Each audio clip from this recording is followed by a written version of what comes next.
Hello mga B, good morning. Magandang umaga sa inyo. Eto at nagre-ready na ang anak ng inay. Pupunta tayo ngayon sa train station, sa Rende station. Nakikita nyo ang aking bike, e-bike, electric bike. Yan yung aking service dito sa Taiwan. So, andito na nga tayo mga B sa Rende station, kung saan dyan ako malapit sa station. At yun na nga, so flex natin yung shoes. Chares! Alas 3 na at iniintay ko ang aking tren. Dumating na ang tren, pero kway-kway yan mga B, kulay orange. Doon tayo sa color blue. Ayan na.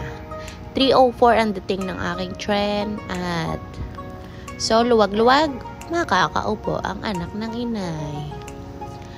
At may inaantay ako, ang aking mga frenny. So, magkasabay kami ngayon sa tren at boom, eto na nga sila. Third wheel mga ses.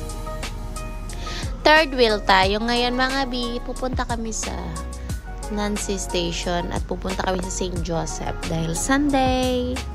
Kay Lord muna, bago ang lahat. So, yan, lakad-lakad lang kami. At tap-tap lang tayo gamit ang Yoyo card. Okay. Mukhang kulang pa tayo sa load mga B. So, ayun. Pwede tayong mag-load dyan. At nandito na tayo at practice muna sa choir.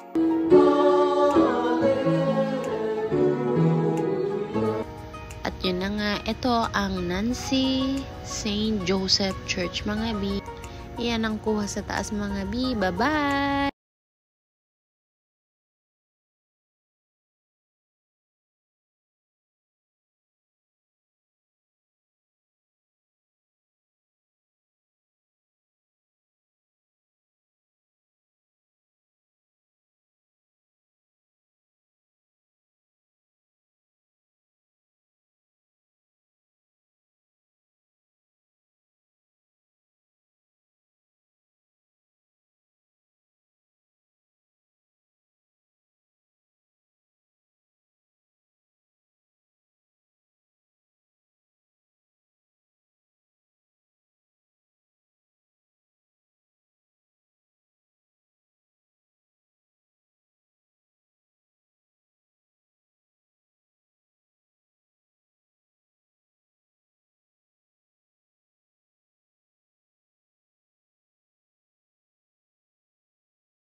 Andito na nga mga B at magpa-practice na nga.